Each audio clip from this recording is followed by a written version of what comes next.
Good morning, everyone. Thank you for being here this morning. We're joining us in the February meeting of the University Board of Trustees. God, it's a little cold. We would like it to be a little white, but we'll take it. I'd like to welcome Christina Duro to the board as our new trustee. So glad to have you here. Thanks for being here. And we will be excusing, I think we've got Steve on and we've got Pat here. I think Kurt's on his way. So with the quorum, we'll go ahead and commence. Meeting materials were posted last week. Trustees, thank you for taking the time to review those carefully. And we'll start with the general consent agenda. There were a number of new certificates and a name change involved. And I'm just wondering if Randy, you could speak to that as chair of our academic committee. the academic committee. We've had several meetings on because I know that you if you look into these things, I'd like to have your thoughts on it. Pretty frustrating. Provost Montoya is, I don't think we say it enough publicly, the incredible job she's doing. I'm sincere about that, Provost. You have come in with a very clear vision of how to improve student scholarship and engagement, academic prowess at the university, and you've created rigor and accountability around that I think has elevated the university in ways that generations can be appreciative. Thank you. This continues that. We're adding certificates like in the nursing program. This is to create more well-rounded, capable, efficacious nurses. So you'll have for example, a graduate, I'm going to make it up, like a doctor of nurse practitioner in pediatrics that also is, handling neonatal at times. And so they want to get a certificate in order to expand that. So these are the types of things the university is offering to meet the needs of the market.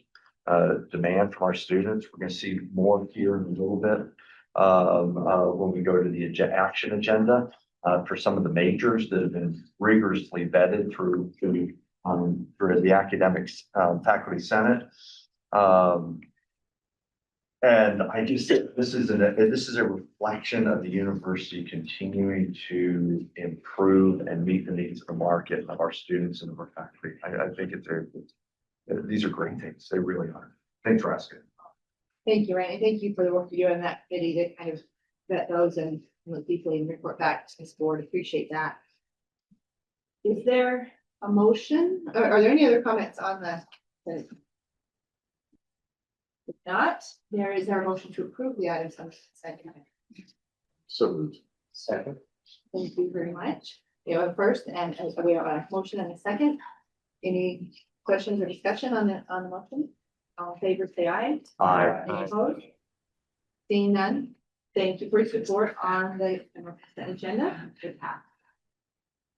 I'd like to invite Heidi Woodbury to join us, Vice President for Institutional Advancement, to present the next item on some trainings and facilities. Yes, good morning. I have 7 amazing namings to present to you today, all gifts to the Spencer Fox Eccles School of Medicine. So really thrilled to be here and to share this with you. So I'm here to seek formal approval for these namings. First is a medical education warrior in recognition of a $1 million gift from the Larry H. and Gail Miller Family Foundation. The second is the Rural and Underserved Utah Training Experience Suite in recognition of a $1 million gift from the Mariner S. Eccles Foundation. A classroom lounge and a lab in recognition of a $1.2 million gift from Dr. Marston Blanche. A simulation laboratory in recognition of a $2.5 million gift from Bill and Pat Child. The Student Welcome and Engagement Suite in recognition of a $3 million gift from the Emmett Eccles Jones Foundation.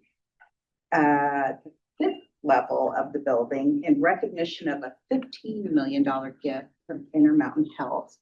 And last but not least, the forum, which is really the centerpiece of the med school, in recognition of a $40 million gift from Nora Eccles Treadwell Foundation. Want to add anything, Bob, about all this? Just want to say that these gifts represent a transformation of the medical school and our new building, which will be opening in the summer of 26. Our medical school class will be learning for generations in a state-of-the-art facility. We thank these donors. Wonderful, thank you. Any questions? Is there a motion to approve the namings of the Spencer Fox Echo School of Medicine? So. Good with Sam? We have a motion in a second to approve these namings as presented in Spencer Fox Echo School of Medicine. Any debate or discussion? Seeing none, all in favor say aye. Aye. Any opposed? Motion passes. Thank you. And thank you for the generosity of those donors and to the team that's been building the school and putting it together, as you said, part of it to be state of the art and to educate our students in new and innovative ways. Because really we educate the majority of the physicians that serve the people in our state. So this is important to do, and I hope we can continue to keep expanding the numbers and get more of our physicians out there. I'd like to invite now Philip Osteen, Dean of the College of Social Work, and Jason Castillo, Associate Dean of Social Work, to present the next item, 3.02. Morning, thank you for the opportunity to be here. We come seeking your support for the new Bachelor's of Health and Human Services degree through the College of Social Work. So the origin of this degree was the Utah Behavioral Health Master Plan, which called for a significant increase in entry-level behavioral health providers. And so we began this plan thinking about what were the skill sets that students would need to move into the workforce earlier.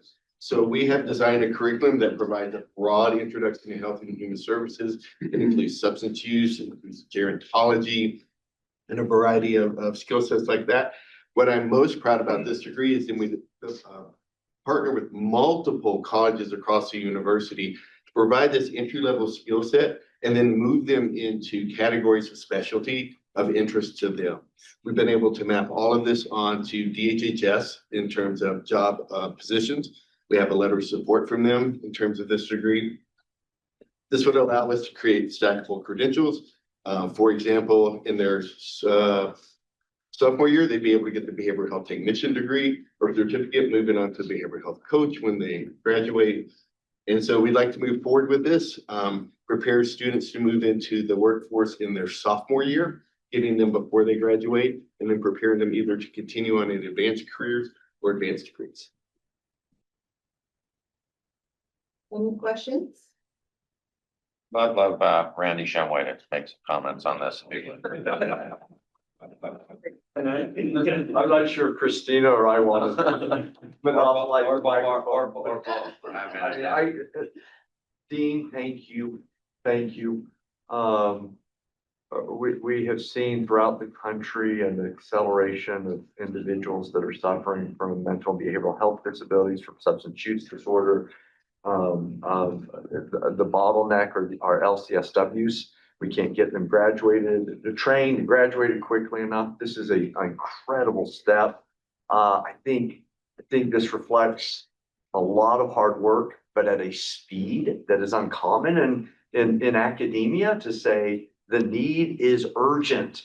So again, I used the word rigor a bit ago, applying the rigor to ensure that we're getting it right, but doing it at a speed to say we've got to meet the needs, and I say of the market, but I would say the needs of a very vulnerable population that desperately needs the propinquity and knowledge that comes from that kneecap to kneecap, eyeball to eyeball interaction. And the fact that you're designed in a stackable way, that you're coordinating with so many other colleges throughout the university. I applaud you and say thank you, thank you, thank you. And I would add, there is no comparable degree in the country that we have found, which may allow us to really lead out in this way and think about how to prepare a new workforce. Provost Montoya, what would you add? I would say thank you to you all for your hard work and at pace, and thank you to Trustee Shumway for encouraging us to align with the state behavioral health workforce development plan. which we have, and I'm very excited about this, especially because of the collaboration across units. I think there's tremendous potential here. It's a visionary approach, and so I want to say thank you for your support and encouragement to do this, and thanks for your leadership, Philip, and thank you as well.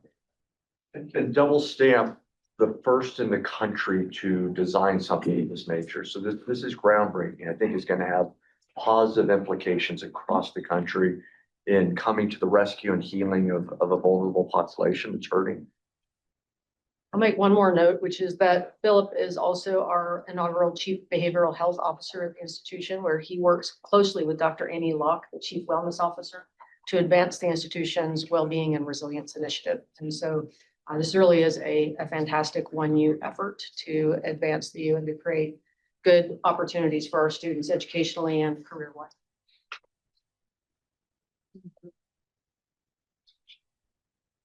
Thank you so much. Appreciate that Appreciate so it. much. Thank you very much. Supporting. I want to give a like standing applause. I'm so excited about it. Really am. Thank you.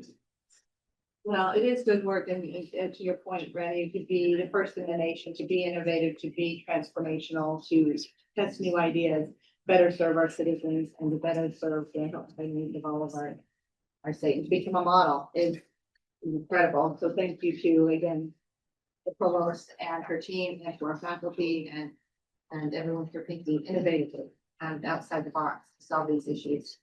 Is there a motion to approve the new Bachelor of Arts, Health and Human Science Services degree? Ecstatically. Make note. Thank you, Randy. Is there a second? I'll second. All right, Christina, thank you so much. We have a motion and a second to approve the new Bachelor of Arts in Health and Human Services degree. Any debate or discussion? All in favor, say aye. Aye. Any opposed? Thank you. We're excited to see that get implemented.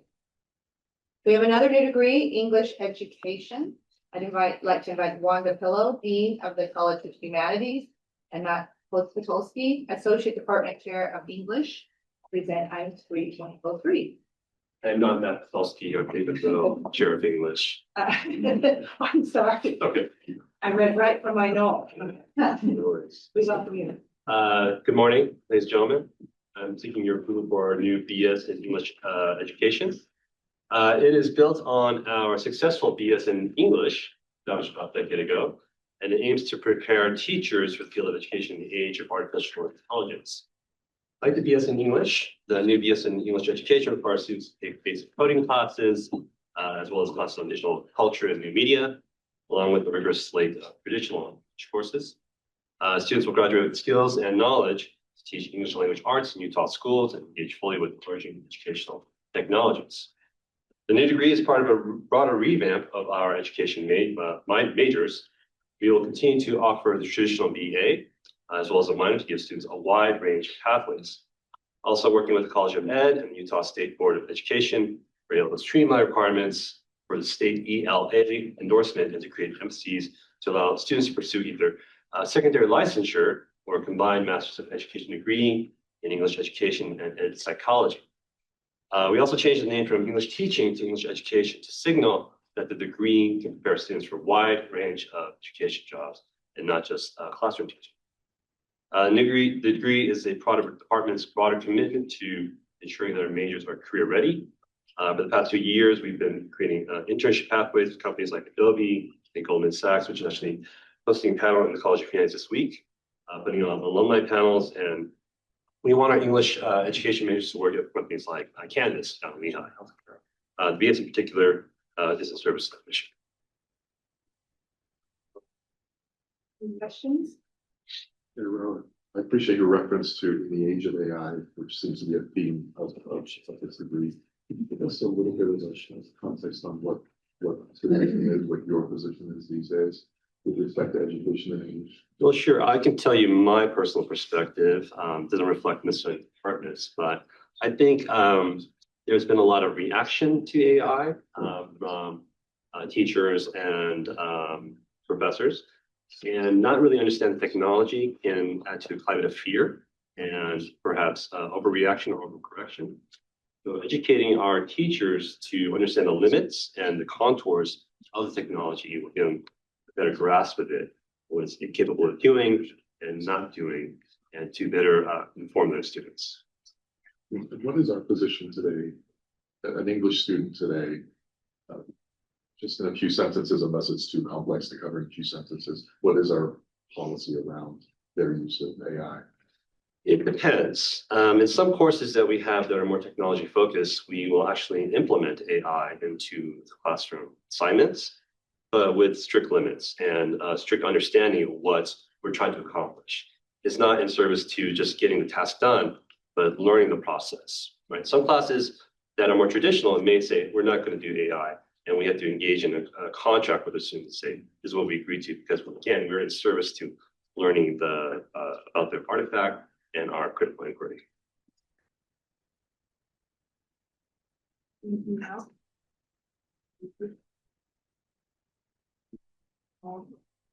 Thank you again for your work. What was that? A few of these. I just want to, again, thank the English department faculty and Wanda for her incredible leadership at the College of Humanities as they continue to very thoughtfully engage with the needs of the state in terms of English education opportunities for our students, but also continuing to very carefully and critically evaluate technology and its role in the teaching and learning process. So thank you both for your leadership. I think it's wonderful that you're taking a proactive approach to each like this. So thank you. Thank you for your time. Appreciate it. Thank you. Is there a motion to approve the new bachelor? Is there a motion to approve the new Bachelor of Science in English Education degree? Thank you, Kathy. Is there a second? I'll second. Thank you, Alex. We have a motion and a second to approve the new Bachelor of Science in English Education degree. Any debate or discussion?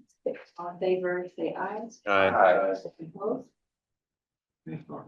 Again, thank you for your innovative work and preparing our students and addressing the issues in front of higher education this time.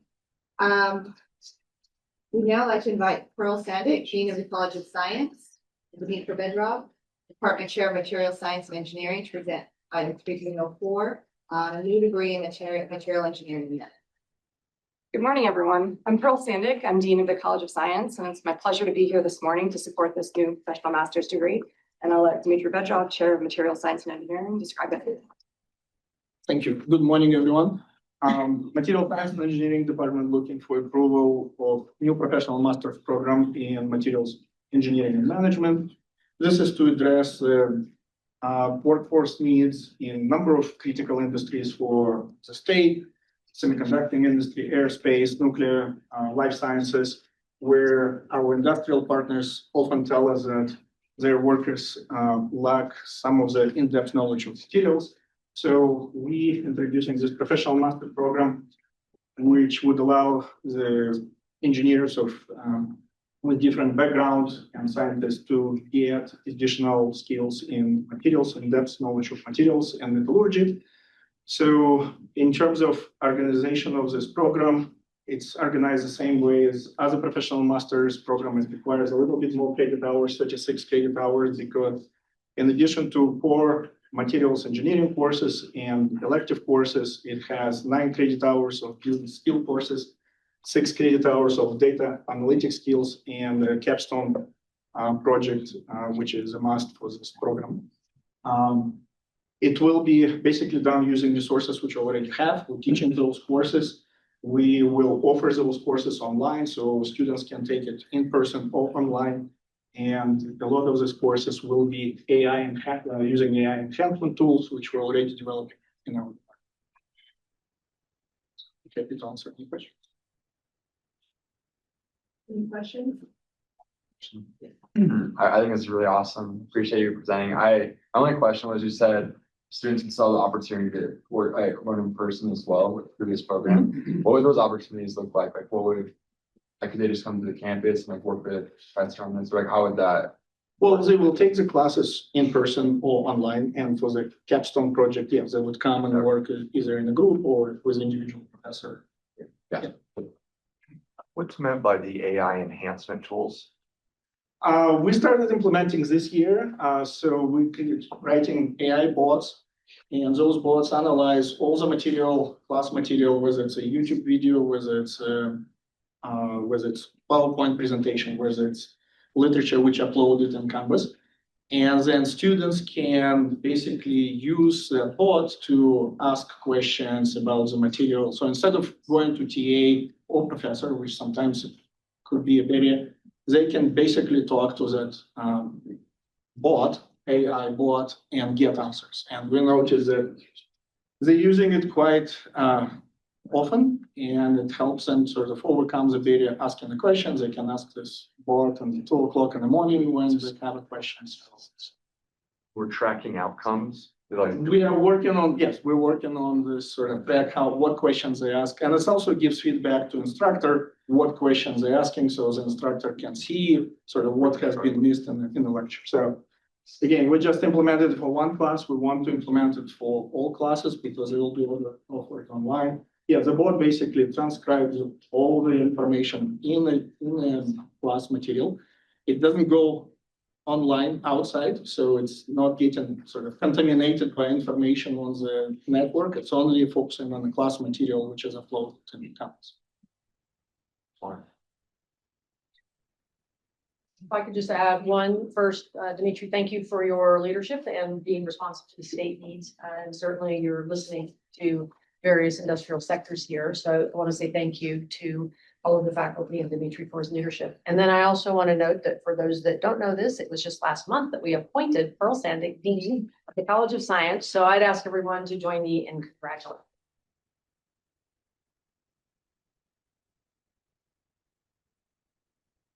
Pearl is professor in the Department of Physics and Astronomy, and prior to serving as interim dean and now dean, she served as associate dean for faculty and research. So she's been in service here at the University of Utah for many years, and we're fortunate to have her as dean.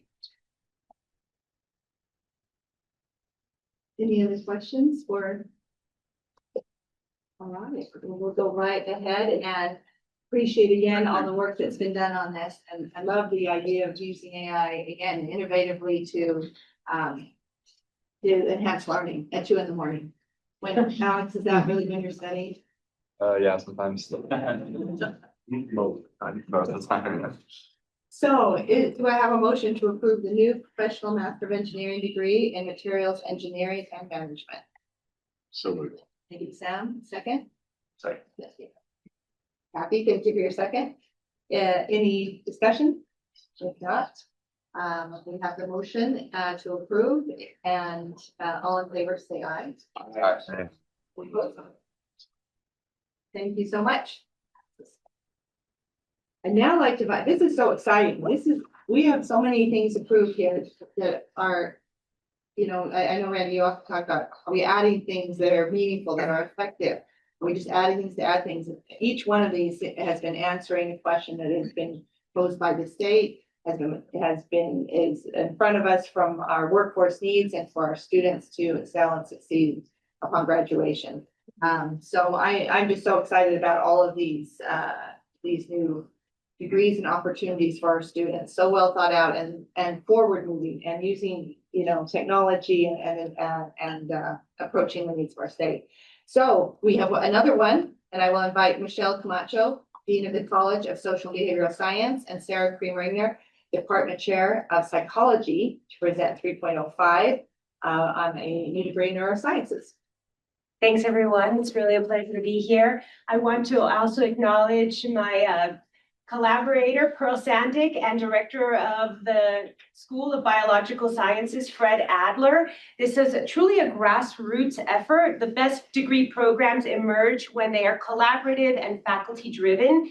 We delayed the launch of this proposal by a year so that we could really think together about the separate tracks for a degree in neuroscience. And so now we have a track in computational neuroscience and another in behavioral neuroscience. And we also have an emergent emphasis in AI and neuroscience that will partner with the new degree program that's been proposed for AI out of engineering. I'll turn it over to Sarah Creamer-Gare, Department Chair of Psychology, and also lead of the Division of Cognitive and Neuroscience. Thank you very much. I'm pleased to present this to you today. As Dean Camacho said, this is an interdisciplinary effort spearheaded by the Psychology Department and the School of Biological Sciences. And our goal is to we created this integrated major to study the biological mechanisms of the brain that support cognition and behavior. We know this is a huge popular area of interest for students. We've heard this throughout our University of Utah students who many are interested in both biology and psychology. And we're seeing programs like this grow exponentially across the country for undergraduate neuroscience major. We do not obviously have one here yet. We have a neuroscience PhD program at the U, and that program has helped inform this major as well. So the major was designed to prepare students to address issue of open labor market demand, such as many neuroscience related industry positions in, for example, mental health care and biotechnology, and also to prepare students for graduate and medical school that can lead them to advanced degrees supporting other neuroscience related positions such as in neurology, psychiatry, neuropsychology. We developed this, as Camacho said, as a real interdisciplinary effort with a committee, a working group that worked together over the last year with faculty coming from the College of Social and Behavioral Science and the College of Science with input from the Neuroscience Graduate Program. And we have core courses in this major that span 4 departments, so primarily in psychology and biology, but also with chemistry and math. And then we have electives along currently 2 tracks, a cognitive and behavioral systems track and a cellular and molecular track, as well as a 3rd developing computational neuroscience track that does overlap with this emphasis that the new AI major is also proposing. So we've had unanimous positive support from biology and psychology faculty, the associated curriculum committees, the academic senate, the undergraduate council, and also a UT peer review. There's another neuroscience program we developed concurrently at Weber State. So this will be a really nice parallel with that program as well. Happy to answer any questions. So wish I could be a student again. Passages like you actually. Very cool. Any questions on this? Not. So again, I want to say thank you to our 2 deans here that really shepherded this project through. So particularly Michelle, the mindset and the view that the best programs emerge when they're collaborative and faculty led, I think is really demonstrated by this. And Sarah, I think, has known for a very long time that this was needed and has patiently worked through this collaboration. So thanks to Fred, who I saw here earlier, and to our other chairs. So I want to say thank you, because this is really responsive not only to job opportunities, but also student demand and student interest, and developing our future greatly needed health science and healthcare related labor market. So thanks to both of you, and thank you for your leadership. Appreciate the time that you've taken to get it right. I know it's hard to wait another year and push things off, but doing it through a good process.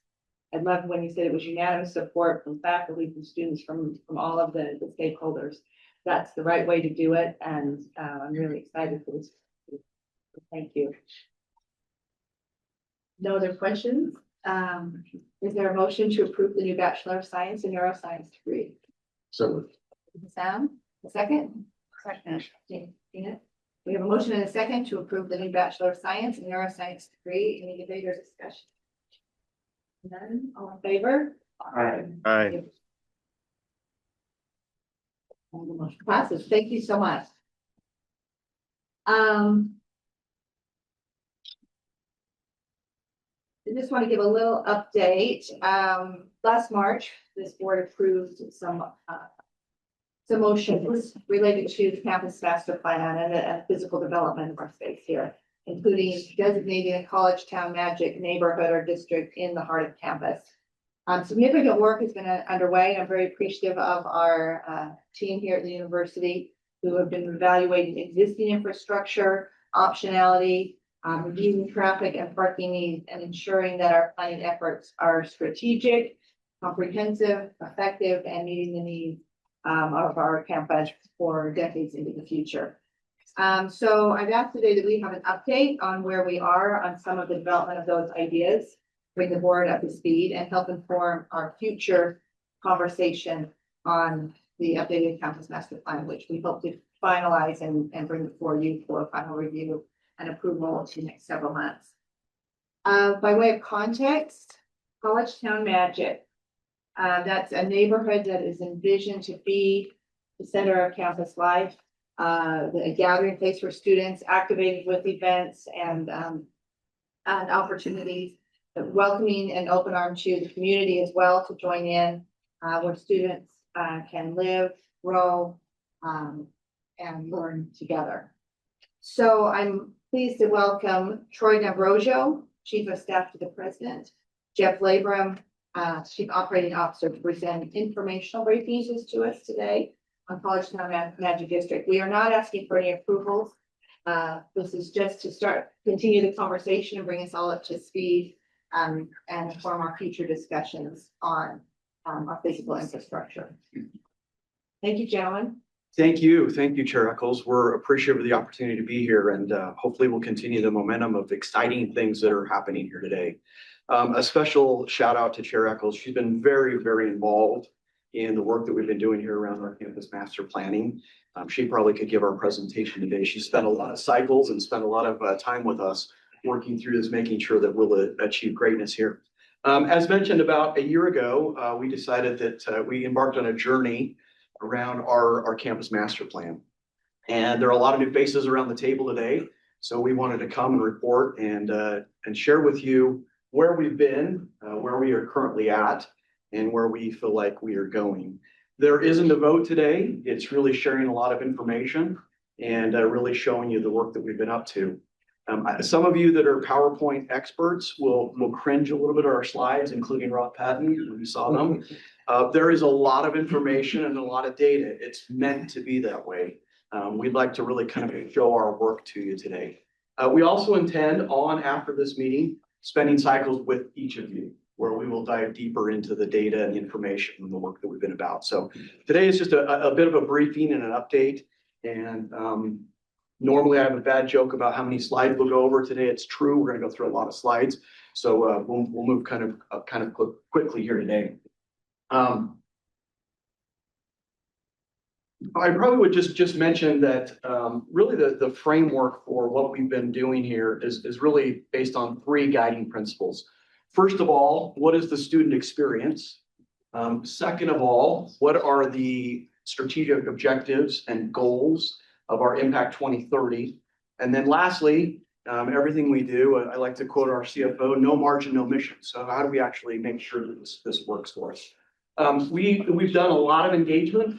Again, I'm not going to read slides. I'll move kind of quickly. We've engaged campus, a lot of stakeholders in this process. But our focus is really making sure that we match and align with the president's goals. This is really I'd like to call it the physical manifestation of the goals that the president has set out for us. How do we achieve higher graduation rates?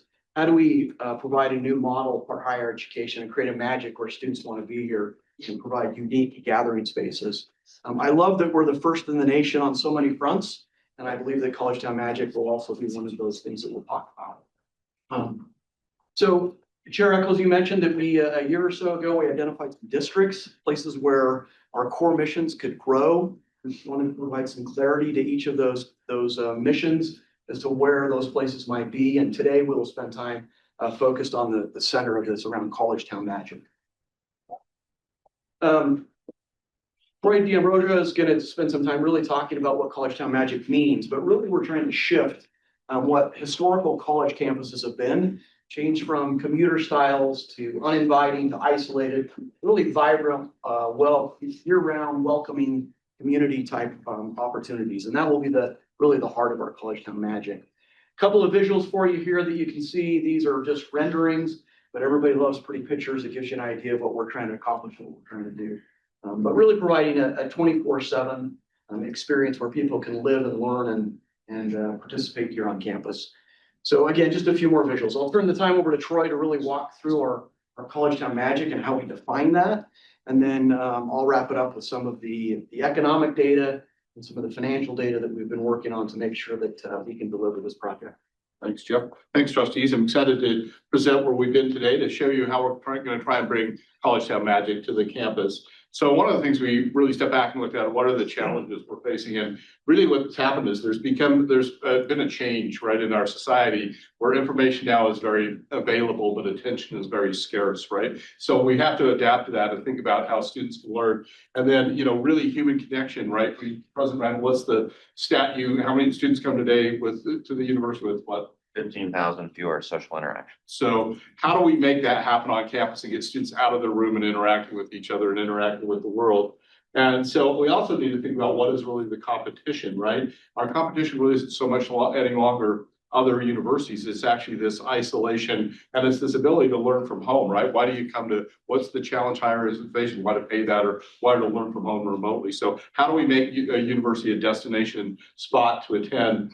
And then, what we really want to do is use College Town Magic as a core to that and really get students to engage in there. And then also think about it as we prepare for the Olympics, because College Town Magic will be the center of the Olympics, the Olympic Village. So we need to think about that in context of how we build this and build it for the Olympic Village, but really making this a 24/7, 365 kind of experience on our campus. So here's the framework we looked at. So I really looked at kind of different elements of what, discovery, that's the learning part of it. Growth is how you go and get to your degree, and the belonging is the connection you make. And really kind of this change to learning is not just in the classroom anymore. The way we learn, everybody has their phone with them, their laptop with them, they're in their bedroom, they're in the cafe. So how do we embrace that and use that as a forum to increase our educational experience on campus? So we want to look at the site really quickly. We did a lot of analysis of this, and Jeff is going to then jump into the economics around it, but looking at where College Town Magic sits. So it sits in this broader framework, but it's really this kind of area here, right, centered around the Huntsman Arena and the housing that already exists on campus. So we looked at the site. It's got some really challenging geographic and topographical issues that we have to deal with, but we can use those to our advantage, particularly in some things around parking, things that we'll look at. We look at how it relates to where people are on campus and the pedestrian flow coming down from the east side of campus, but also where this existing housing is and how it flows into the rest of campus, into the academic, and where people commute on into campus. So looking at how we put that all together. And then we're looking at where vehicles are, right? We're trying to see where the flow into campus, make it safe for pedestrians. We really want it to be, you can walk to your class in a few minutes and get to it. That's part of the core of having it here. And then this adjacency to other housing and how it relates, because that's key to food and other activities, cultural centers and athletic centers. We need some more, our student life center is full, so we're going to need to have some more recreation on the campus. And then how it flows into the academic center. One of the really exciting things you're going to be within 10 minutes walking distance of about 75% of the undergraduate classes that you would take. So that's a really great thing. And you're going north to south on a more flat plane than east to west on a more of a slope. So that we think will reduce need for parking and cars on campus as well as we go forward. And then we look into the adjacency where students do things, where the activities are for athletic and recreational events on campus, and look at how that all flows in together. And behind each of these, there's extensive studies on all of this. So one of the things we'll do with you as trustees is come and sit down with you and dive into elements you would like to talk about. And then where we have gathering nodes, we don't have really kind of a great gathering node on campus, like where do you all meet, or a signature spot that says meet me at the, right? We don't have that around our campuses. So one of the goals would be to build some things around that and increase the kind of gathering spaces. But we do think there's an opportunity, a huge opportunity here. So this is the kind of volume that we would be talking about in College Town Magic, and bringing, as you can see, we've looked at the different stakeholders that are involved in this and how we engage them. And then what we did kind of concurrently is we were doing this design and thesis around College Town Magic and how it would work. We also were doing an economic study of how and what type of space utilization and revenue these would generate that Jeff is going to go through. But I want to stop there. President Randall, do you want to say anything before we jump on what College Town Magic and how you're looking at this? Yeah, I think there was an earlier slide that was most instructive, is that we feel like if we design this the right way, we really do start to integrate this in the educational process of the university. And we've mentioned this before, but when you look at some of the experiential buildings that we put up, Lassonde, Impact Epicenter, there are others, right? This is really what we think is the new way of kind of integrating learning and living at scale, and this will differentiate us. So you'd imagine a student who, you know, wants to come to this university and certainly is going to learn how to learn through the AI tools that you saw interwoven in every one of our degrees that we approved today. But at the same time, right, there's this ability to connect with the real world, connect with others, connect on projects in the space that are deeply ingrained in their learning. And I think that's where we're heading. And it will be a very unique opportunity for this university to have that kind of integration between the living and learning at scale. Many other universities have done it perhaps in one spot, but you won't see a college town that actually does it other than here. Thank you. Any other comments? We'll keep pushing through a lot of slides here. So yeah, as noted, I wanted to just share the analysis that we really conducted for just this section of College Town Magic. Within College Town Magic, there sits the Huntsman Center. We recognize the need for retail and dining, housing. How are we going to go about continuing to build our College Town Magic and bring more foods on campus? Parking is never an issue here, so we probably won't even talk about that. Where's Steve Price? We fired him, Randy. And then Troy mentioned some community spaces, and then of course, student experience. You know, across all of these aspects, we want to make sure that academic alignment is a critical component of the student experience. And then certainly that, you know, the capital planning and financials align with what we want to accomplish. Oops.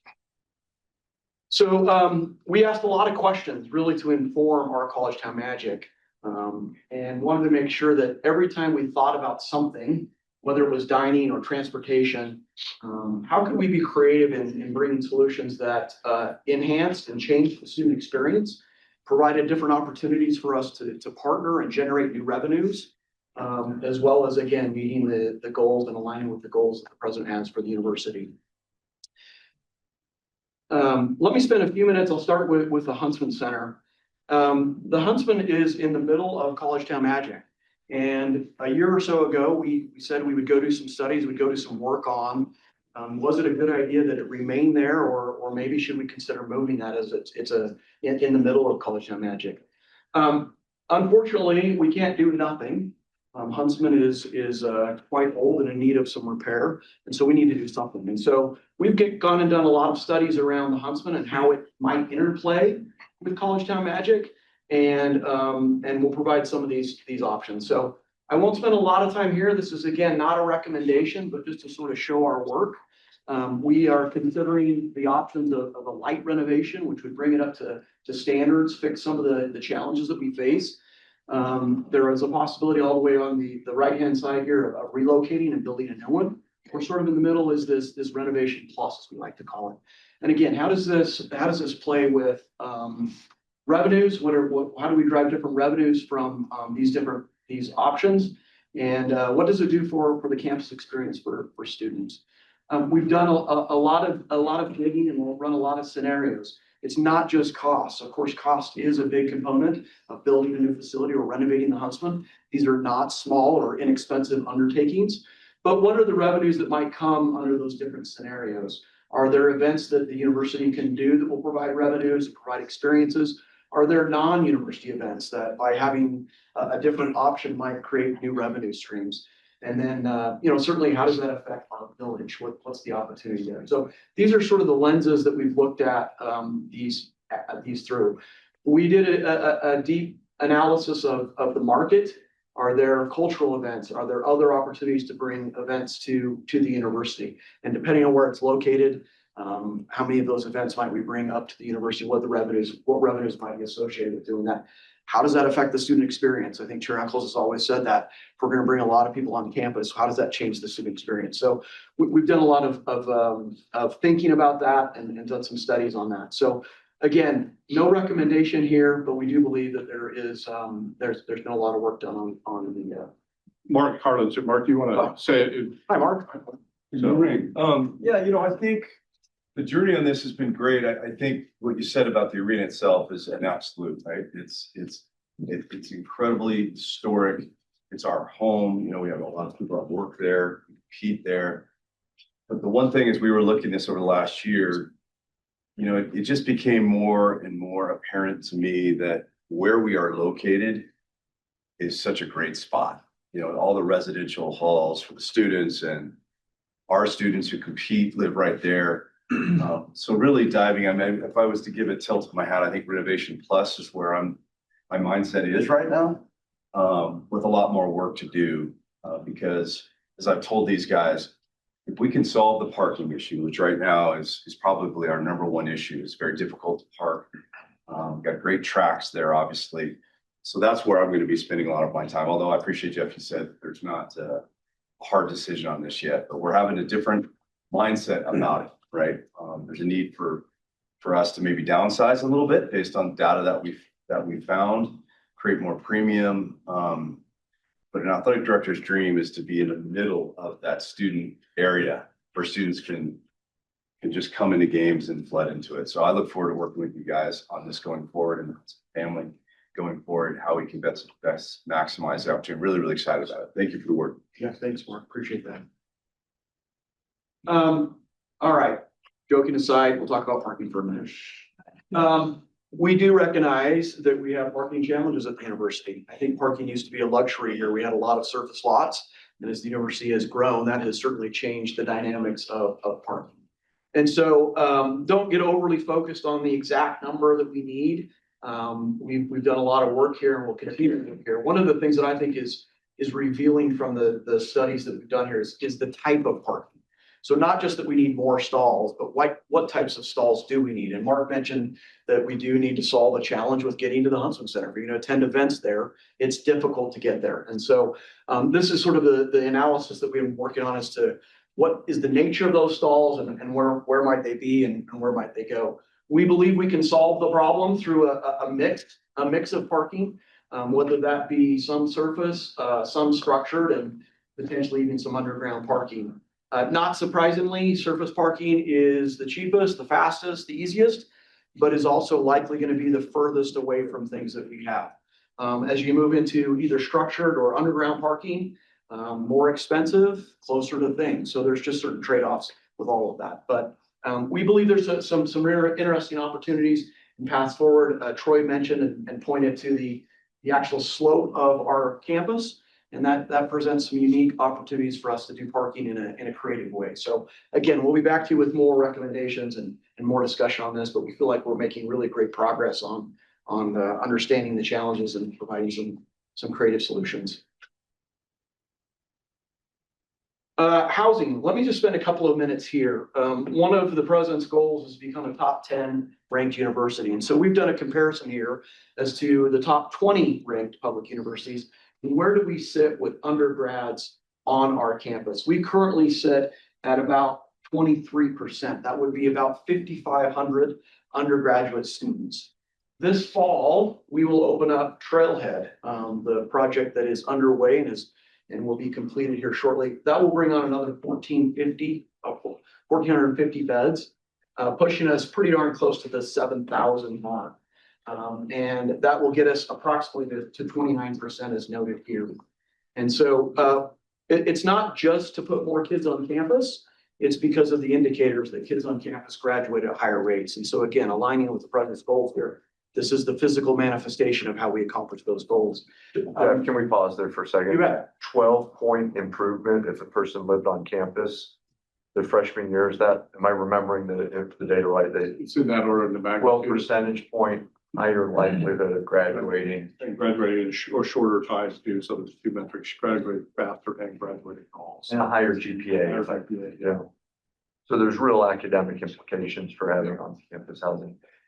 Jeff, if we have 38,000 current students at the university and 7,000 beds, how does that get us to 29%? Yeah, great question. So this is undergraduates. So that's about 28,000.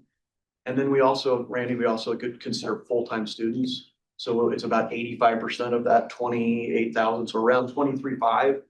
That's how the math is for this information. And what are we trying to get to? 12,000? beds? You know, I would love to say yes. I think the right answer here is, we're gonna kind of, take it one project at a time and be really careful in terms of our growth and build out of the experience. But I would anticipate, we do have phase one and next phase. And then this is sort of. the Yeah, next factor. what does that take it to? What does that take us to? Yeah, so this phase one, which will be completed this fall, will put us at 29%.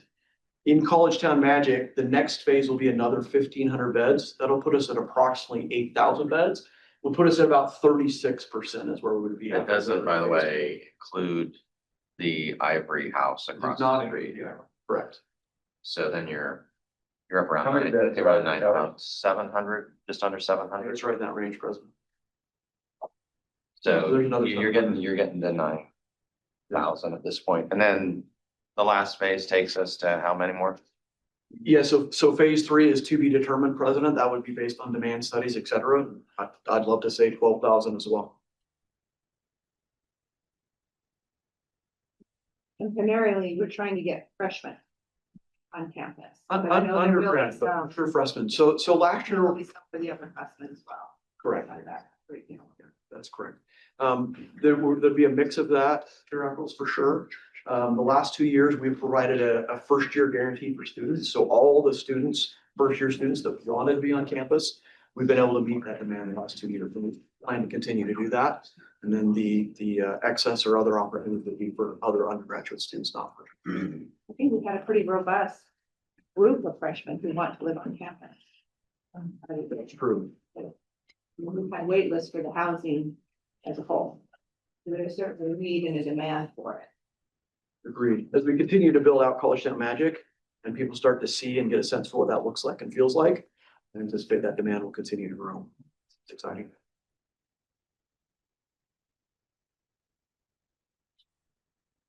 Spend a minute here just on retail and dining. Again, a lot of numbers, a lot of information here. Don't get lost in the weeds. Really is what we're trying to come up with here is an enterprise-wide dining strategy. For those of you that have been up here on campus, have eaten on campus, it's a mixed bag of opportunities. We have studied 12 different scenarios or 12 different ways that we might deliver dining, everything from grab and goes to fine dining to, a grocery or own mart type of thing. The important thing that we've done here is really assessed the flow of, I call them potential visits or customers. How many people might be coming through these types of entities or these types of places that we would build. Likewise, how much space then do we need to be able to fulfill these obligations? This to me provides a really a big opportunity for us to provide data to potential partners who might be willing to come up here on campus and participate in our retail and dining. We can provide some demand studies, we can provide the space requirements, and we can talk to them about how they might partner with the university in a very meaningful way. So again, lots of data, but feel like it's supporting the direction that we're going. Troy mentioned community spaces. Again, a super important part of the College Town Magic experience. We have some of that. We have some recreation. We have some collaboration. We have some entertainment event spaces. We've done an assessment of those and what happens in those. And then we've also overlaid that against what we currently provide on campus and where we're at. You can see like our recreational wellness, for example, that probably should be a full circle. It is very busy and we need more of that. That's what we're short. This is how much, that's how much we have with College Town Magic, how much additional we need. Right. So those are how, we only have a small amount of, so the bit bigger, the darker space is how much we already have fulfilled on that. So only smaller amounts of that versus event space we don't have on it. So yeah, thanks, Joey. Appreciate the clarification there. So anyway, looking at these community spaces where we provide recreation and wellness and event spaces and entertainment for students. Lastly is just, again, the student experience is really the forefront of our mind. So how do we create this college campus of the future? How do we build for the 22nd century? How will technologies affect that? How will app ordering and all these types of things that we're starting to see so abundantly? What about smart cars, parking, different ways of parking, different ways of getting to campus? We're trying to make sure that we're thoughtful about all those things. And then how do students participate in that? How do we make sure that students and everything we stand for up here is a part of that experience and building that out, thinking through that. So that's really the presentation in a nutshell. We're very excited about this. This represents a lot of meetings, a lot of time, a lot of energy, a lot of studies. And we look forward to bringing some of this back to you. Side note, I was just in Milan, Italy this last week, had an opportunity to go back of house on a lot of the Olympic venues, especially the village and the opening and closing ceremonies, which will come to us in 2034. My takeaway was twofold. One, I've officially caught the Olympic spirit. It was really fun to be there and see the games and be a part of all the things that are coming.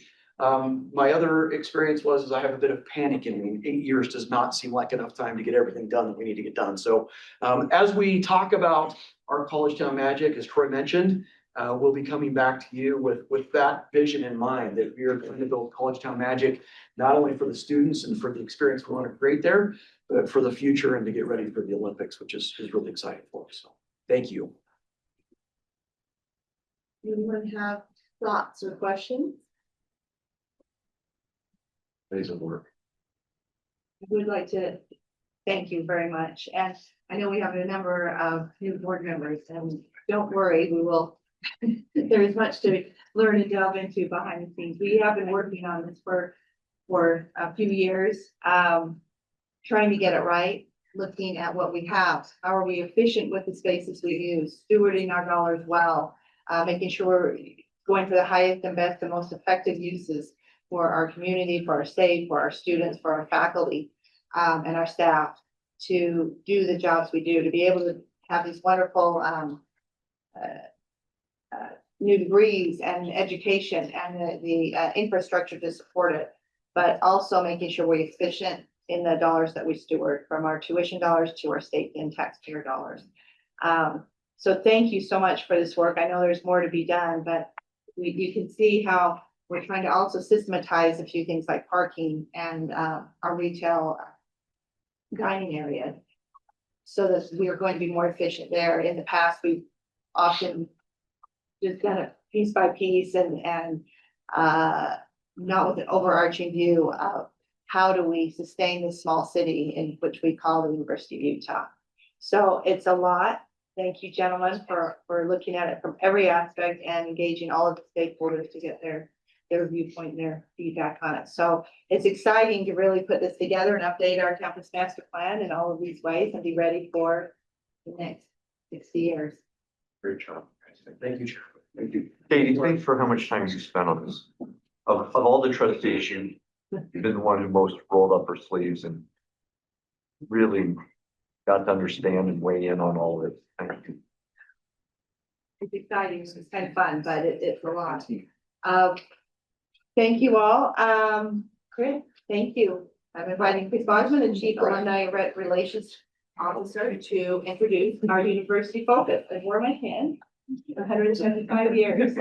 Well, thank you. Thank you, Chair Eccles, and thank you to the board for giving me this time to present all of the great accomplishments of our 175th anniversary project that we took on into 2025. It was around summer 2024 when President Randall asked me to lead this project. And I have to say it was the greatest privilege of my whole career here at the university to do this. It was a collaborative effort among 23 different colleges on campus and units and areas. And it was really so fantastic. And we've produced these booklets. They should be all in your packets. And we have a stack right under the monitor over here for those of you that aren't at the table. I encourage you to take a look at these. They have a lot of wonderful pictures and statistics and numbers to really show the impact of this year. So I'll start off with thinking about like what our goals were really for the campaign.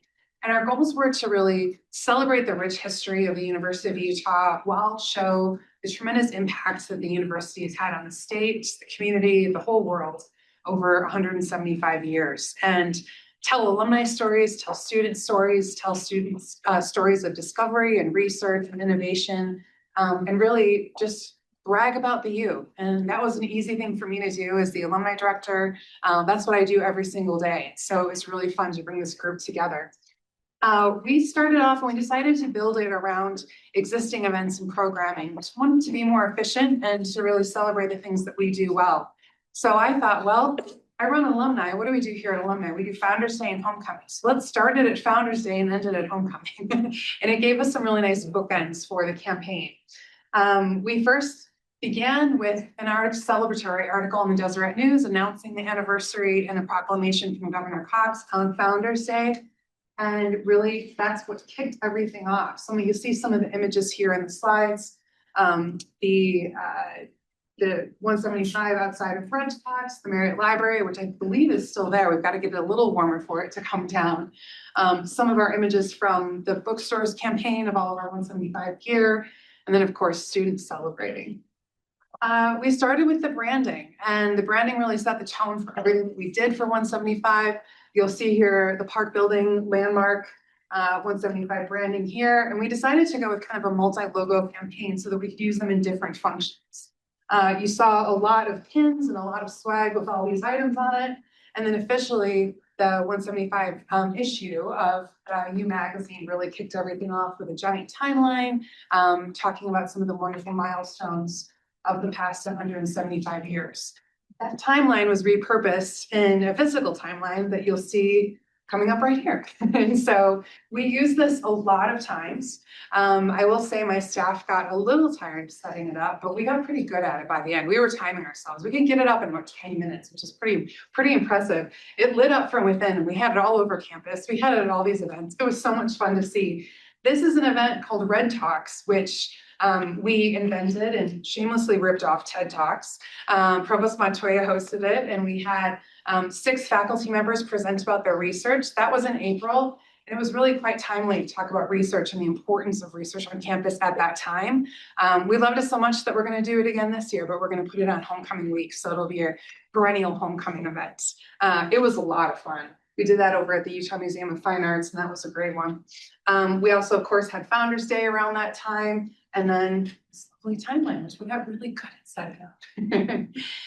We continued into the spring, and this is where we really started talking about the other communities that we wanted to engage, which would be students, alumni, donors, and staff and faculty, and really the big community at large. So you'll see here that we kind of anchored it around some pillar events like graduation. You see 175 on the stoles and 175 and a lot of the branding for graduation.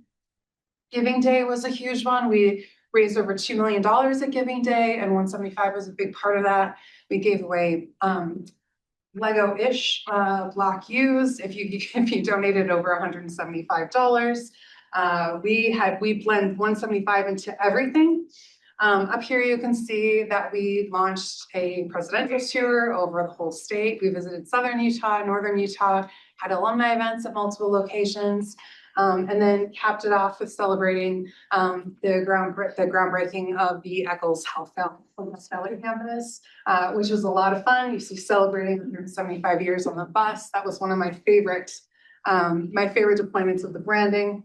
We also launched a National Alumni Day of Service, which has been something that had been on my list for a couple of years that I wanted to do. The 175 anniversary gave me a really good excuse to do a lot of things that I wanted to do and put it in with the brand on 175. So we had 15 alumni chapters across the country do service projects in their cities, from cleaning up parks to food drives. And it was a really great way for us to set a great trend on doing more service projects with our alumni chapters.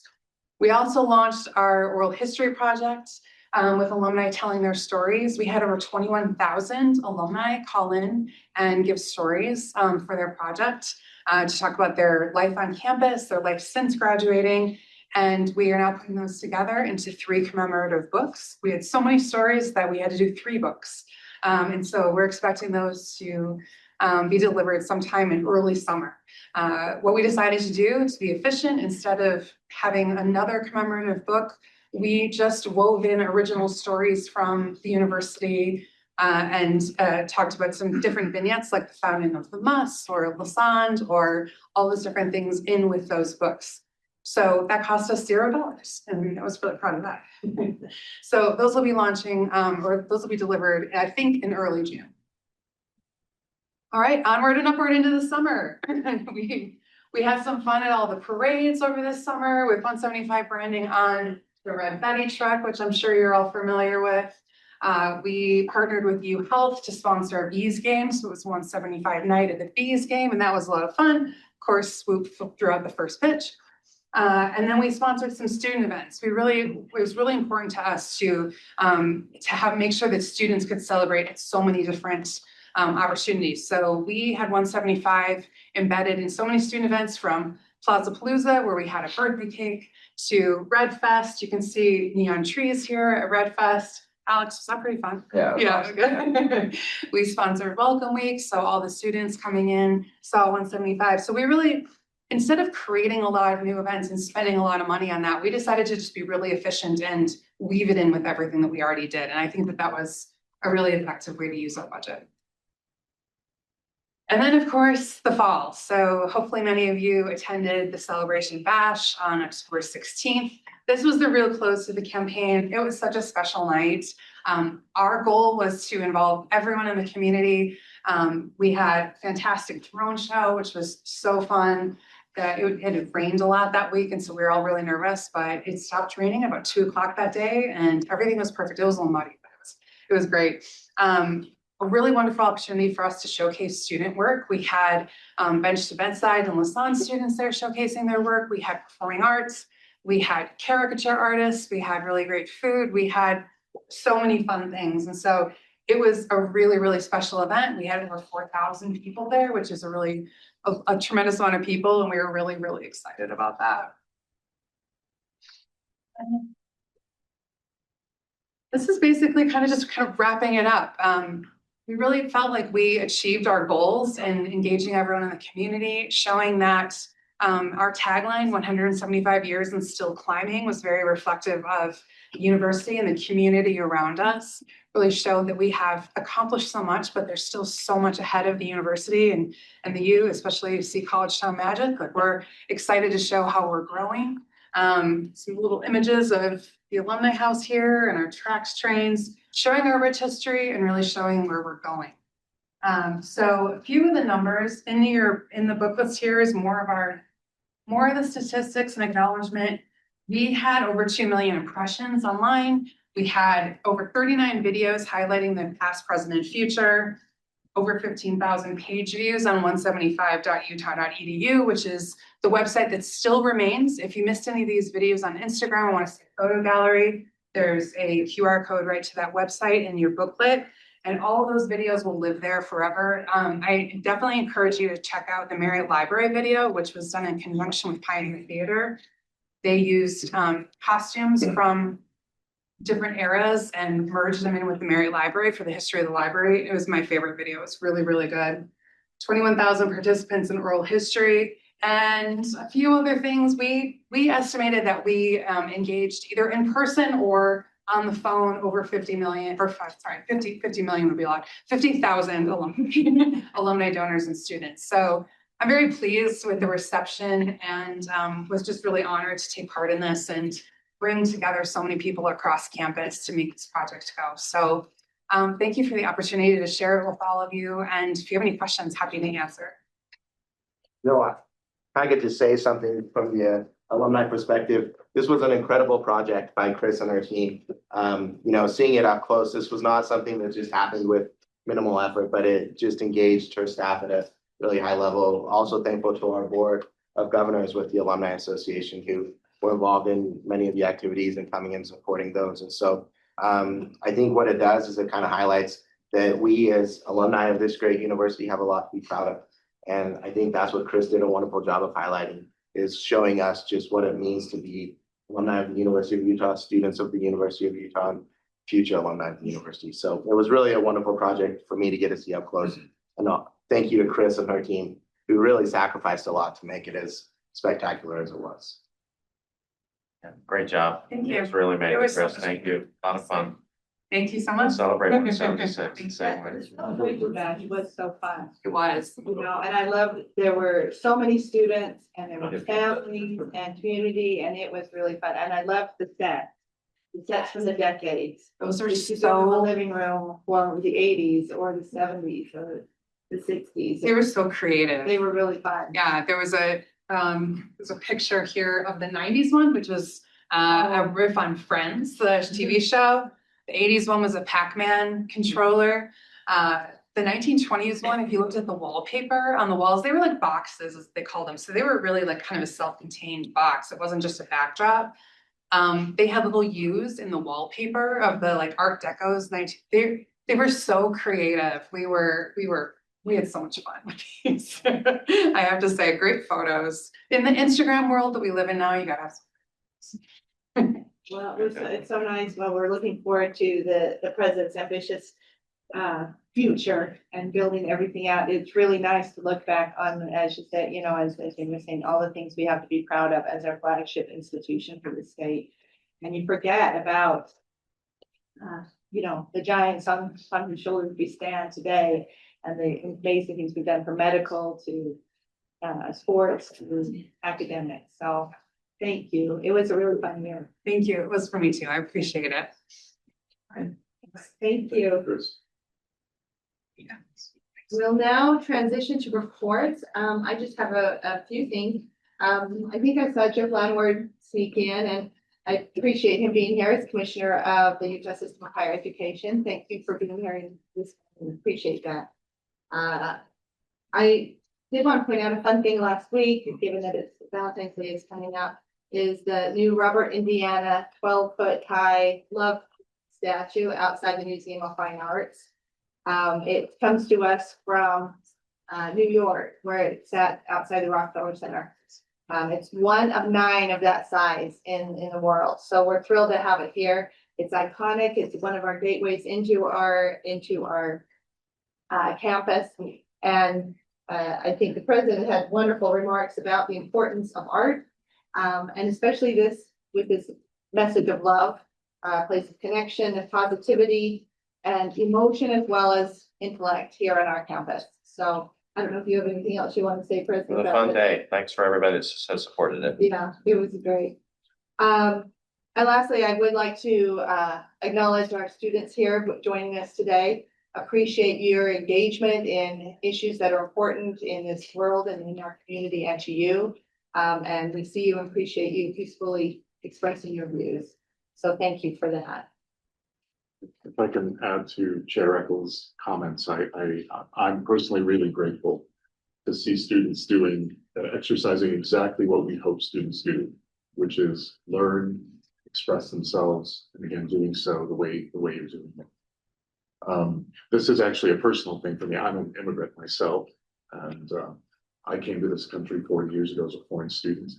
But that is not the reason I'm empathetic to you. I think I'm empathetic to you because you care about your community. So thank you. Thank you for doing that.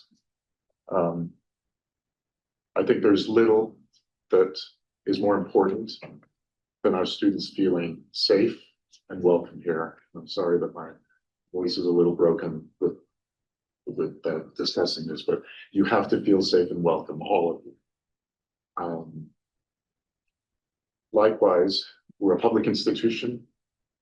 We have to adhere to all federal and state laws. So we have to work within what is legal. And that's absolutely fundamental. I don't want to try to, in this moment, discuss what those conditions are because I'll misstate them and I'll misspeak. But I, in the midst of this meeting, confirmed that we do have some guidance as to how to deal with the situation that you're all alluding to. And there are variables in the matter. That is, there are such things as public spaces on this campus, and there are such things as private spaces. There's a distinction there. There is a difference between having a warrant and not having a warrant. But again, I don't want to elaborate because I'll misspeak if I try to represent it. So what I'll look to the president to reiterate is what we're doing to communicate those messages to the latest and in the most sensible ways possible. Yeah. First off, appreciate, I think you offered some suggestions to us as you entered today. We'll take a look at those and analyze them within the context that the trustee Salem has actually laid out. We do have to make sure we have a collaborative relationship both with students and with law enforcement, and hope that you'll recognize that we work through those two tensions at times. To our chief safety officer's knowledge, at this point, not to say it won't happen in the future, ICE has not conducted enforcement on our campus or any other Utah campus. Again, I don't know that that is a prediction of the future, but the relationship between the campuses and ICE has been cordial thus far here in the state of Utah. So, but we appreciate your suggestions. Thank you. I will tell you, students, I know the administration. I've worked with the administration for some time now. They sincerely care about this. They sincerely care about you. So please know this is not vacuous. They care. They just have to do what they can within the bounds of the law. So please know that. But thank you so much for your courage and your concern for others. I'll now turn the time over for our reports. I'll start with the president. Yeah, I'll be quick. February 26th is University of Utah Founders Day. We look forward to seeing all of you here. That'll be a fun event here at this alumni house. Jason Perry is here. He'll stand up. He's the busiest man alive right now. You don't need to say anything. It's the third week of the legislative session, and we've got about 3 more to go. He is busy advocating for our causes on a minute-by-minute basis, so we appreciate him. We are planning on having commencement on April 30th in person, and on April 29th, we'll be announcing or we'll be having our honorary degree ceremony. We will be announcing those honorary degrees next month, but I have Andrea Thomas here today to make a big announcement about our graduation speaker. Yes, we officially yesterday kicked off our planning for commencement. Dozens and dozens and dozens of people across campus work really hard between, the work started in the fall semester, it never ends. Work around here never ends. But we've been working really hard on it, and we're very excited to announce that Dr. Arthur C. Brooks is going to be our commencement speaker. He has a very long official title, so I wanted to get it right. He's the William Henry Blomberg Professor of the Practice of Public Leadership at the Harvard Kennedy School and a Professor of Management Practice at the Harvard Business School. He has been one of the University of Utah Impact Scholars since 2023. And the really exciting, timely thing right now is he's written another book. I believe this is his 13th book.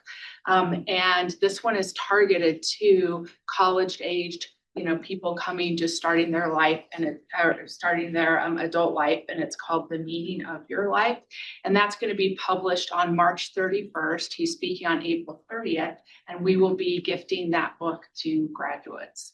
And so he will thread that theme throughout his remarks, and he's an incredible speaker, and I think he'll be fabulous. We're very, very excited.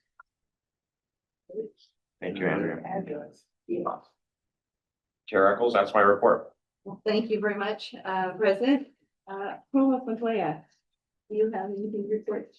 I will let my report stand. I do want to make at least call out one honor that we have been recently notified that one of our faculty have received, which is that Hubble Palmer has received the Big 12 Faculty of the Year Award.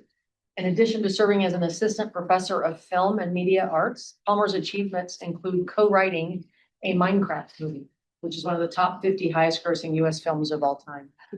And as well, also co-wrote 95 Senses. So it's an Oscar nominated short that explores themes of empathy and justice. So congratulations to Hubble Palmer for receiving that recognition. Dr. Carter?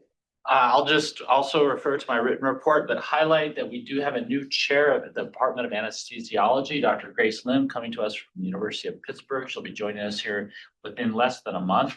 We're excited about her leadership in that important department in our school. We're also just going to mention that Provost Montoya has pushed forward on student enrollment, and excitingly on the nursing side, we have a very significant increase in the number of students who are interested in nursing. a 38% increase over last year. 770 students were declared a pre-nursing major, which was quite a thing. And then our dentistry school also had a record number of applications, over 800 applications for their 50 slots this year. So we're working to try to increase the opportunities for students here at the University of Utah. Thank you. Thank you so much. Appreciate that. Well, now I'll turn the time over to Alex. Yes. For ASU. Yeah, thank you. I'm gonna stay in this time. But appreciate you guys telling me the report. I'll refer most of the written report to some board docs, so you guys can read through that.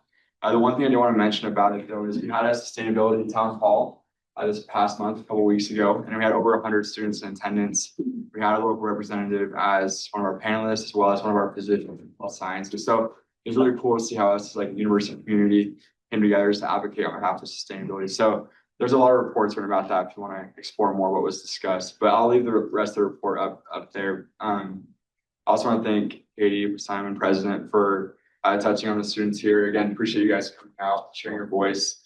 This is really important to me. One of our biggest goals in ASU this year has been amplifying student voice and sharing with leaders. So again, appreciate each of you coming and sharing, and hopefully us leaders can hear them out and discuss afterwards. But for the final part of my report, I want to bring up and invite the upcoming presidential candidates for this election cycle. This is the most filed candidates we've had ever. We have 6 presidential candidates. That's more than last year. Kind of crazy to think it's this time of year again. My term's almost up, but these are amazing individuals, and whoever wins will be very lucky to, and we'll be very privileged to have them lead our student body. So I'll have them present one by one. You guys can share your name, what you're studying, and like your goals or why you want to run for student president. While they're doing that, I'm going to pass around a brief synopsis of each ticket so you guys can read through. So you guys, go ahead. Hi, everybody. My name is Carol Han. I first wanted to say thank you so much for all of your efforts towards the university. They do not go unnoticed. I'm a first-generation student, a junior studying strategic communications with a minor in business management. In addition to that, I'm a passionate student leader and advocate for students. I chose to run for student body president because of my experience in ASU and across campus. I believe in safety and affordability for all students. I know that those are the things that impact me most as a first generation student paying for her way through school. And I understand the importance of it for the rest of our students on campus, and also continuing transformation that looks like college town magic, because I know that that makes me feel at home. Hi, I'm Erica. Can I have you just get this a little bit further, so Justine Miller can see you all too? Should they go in front of you? Yeah, just perfect. That's good. Very good, thank you. And I fight. Yeah. Hi, I'm Erica Stringham. I'm currently the events chair at the U. My main focus is lowering tuition, belonging, inclusion, safety, and mental health. A big reason why I'm running for student government is I believe that it is important that we help ease the burdens of everyday students beyond the classroom. And I think that through my experience through ASUU and on campus, I think I can make a real difference here with students. So thank you. Good morning. My name is Gabby Renteria, and I'm a second-year student here at the University of Utah, majoring in management, and I'm the presidential candidate for the OMG ticket. We're advocating for empowerment, wellness, and pride. Outside of that, I'm a member of the Student Alumni Board. I'm the vice chair of our legislative assembly, and I'm an RA at the Impact and Prosperity Epicenter, which is really exciting. And overall, we just want to enhance the student experience, both for our students as well as our faculty, and making sure that we are encouraging student voices as well. Thank you for your time, and I hope to serve with you next year. Well, my name is Joshua Hilbig, and I am the presidential candidate for the JUMP ticket. Our pillars are community advocacy and safety, and my main goal as the presidential candidate is to improve the connection between students and university faculty. I aim to be a voice for the students because I believe student government should be by the students, for the students, and be able to share with them the pressures that administration is facing from the state and the directives they're given, as well as the amplifying the students' voice. So thank you so much for this opportunity, and I appreciate you having me. Everybody, my name is Rayshawn Baker. I'm a junior studying political science here at the U, and I'm also in the Honors College. I'm also an RA here on campus, and I was a part of the Epicenter Student Advisory Board last semester. I don't know if I mentioned this, but I am currently an assembly representative for the College of Social and Behavioral Sciences. I'm running for the Sunshine Ticket, and our pillars are going to be transparency, not only between ASUU and the students, but also this administration and this board and the students. Advocacy for the students. We're going to do an engagement with RSOs, and then for our final pillar, and overall enhancement of the student experience. Those are the things that I think the students value the most. I've been talking to students for years now, been involved in campus in various aspects. So these are the issues that they have told me that they wanted. I look forward to bringing them to all of you guys. Thank you. Thank you. Hi there, I'm Mason McCann of the McCann Ticket. I'm a junior political science and psychology major, and I am running to deliver an ASUU that can build the communication, voice, and change that students want. Communication, I would love to serve as the kind of conduit between the board and the students, that we can have more conversations like what we just had, which I loved hearing, by the way, thank you. Also, for voice, I would use the platform of the ASU presidency to stand up for, and at the very least, try to comfort all marginalized students on campus when they feel afraid right now. And lastly, on change, I want to deliver the change that students want to see. That includes amending the Red Book to create a brand new student-led executive park and transportation cabinet.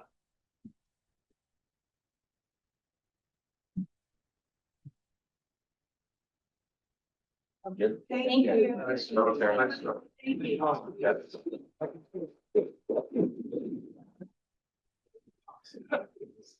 Thank you to all of you for, again, being engaged with the community and, stepping forward to take a leadership position and where you need it, where you see it needed. So thanks, and I can't believe that. That's fabulous that we have six tickets this year.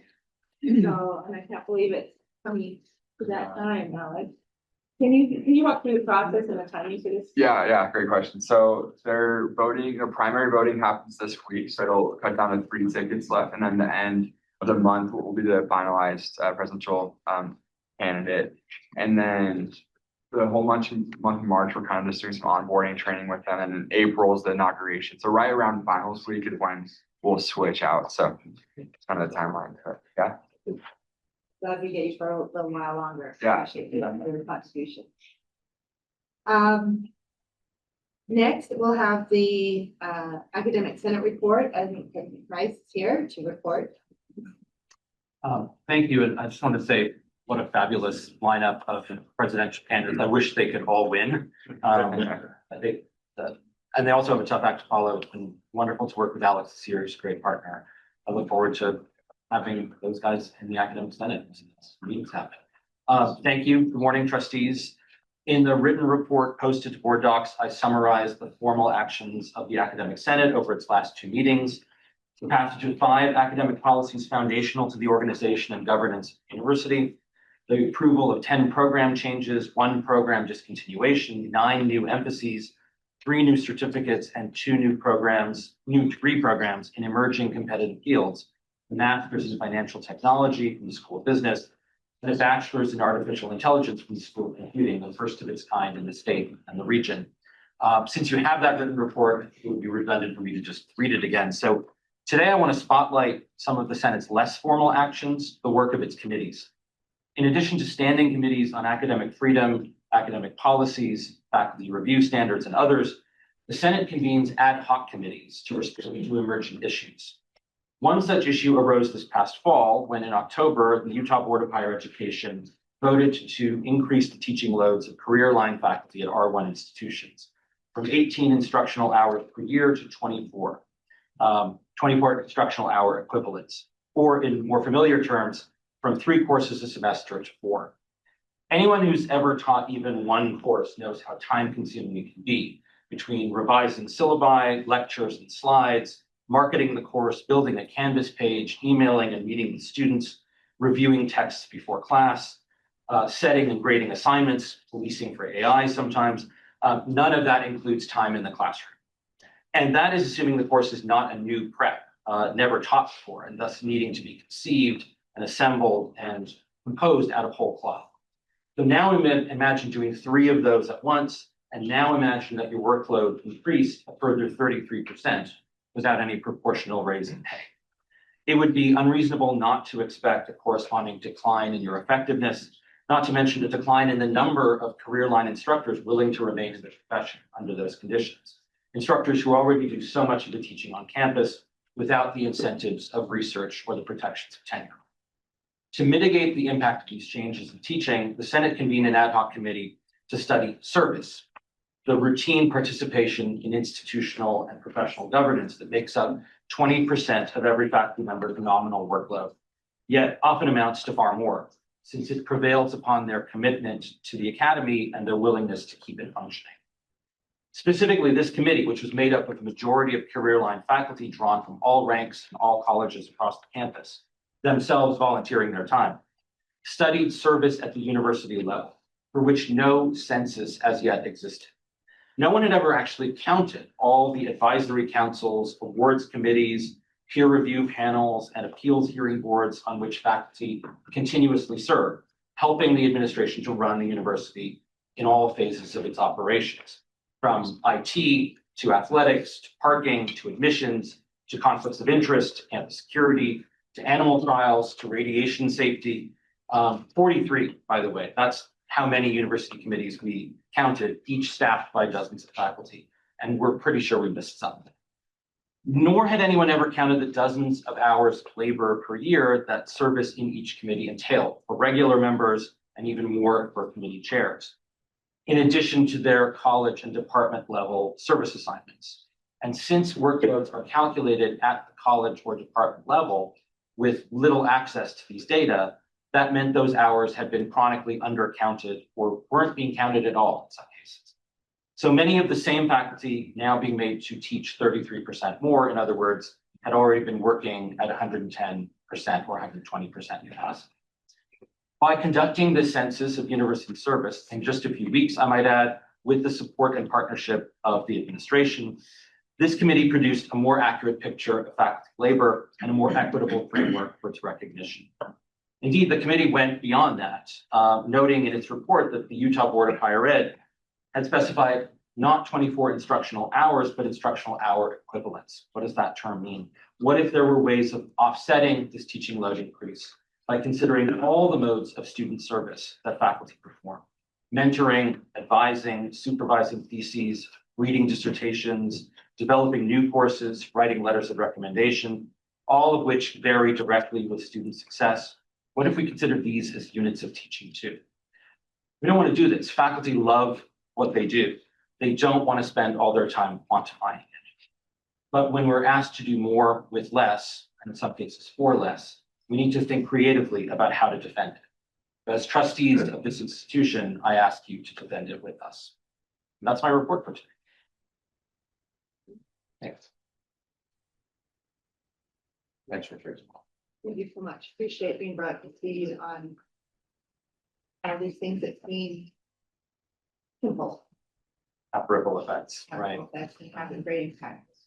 We certainly value our incredible faculty and your service across campus and across the spectrum of student needs. Staff council report, I'll just refer you to reporting board docs. As Alan was not able to attend this one. Alumni report, I'd love to jump with Danny. Perfect. Thank you to the president for reminding us about Founders Day. We'll be honoring Patricia Childs, Khosrow Semnani, Jeff Cardin, Helen Cardin, Myra Sanchez Gomez, and Curtis Pierce. So we look forward to that event coming up at the end of this month on February 26th. One other thing I'd like to just highlight is U Alumni has launched a new micro mentoring program that allows students to ask a question and get answers from alumni through an email-based system. And so if you go to ask.utah.edu, encourage students to go there, Alex, and they can put in a question and it goes into our database and it sends that question to a series of alumni who might be experts in that area. And then certain of them will give responses. And so we're looking forward to it. It seems like it's the trials we've done have been really successful. So we're looking forward to that. So that's something new that we're doing. So that's all. Thank you, Karen. Activating our alumni thinking for our students. Thank you for that. I refer you to the information agenda. I think you're just referencing that it should be all on board docs with some different council reviews, the health sciences financial report, and projects report. That My boss here. 10:36. Impressive. There being nothing further, I, A lot of stuff. yeah. Being nothing further, I'll ask for, motion to adjourn. Academic committee. Now. Yeah. I agree. 18 before you.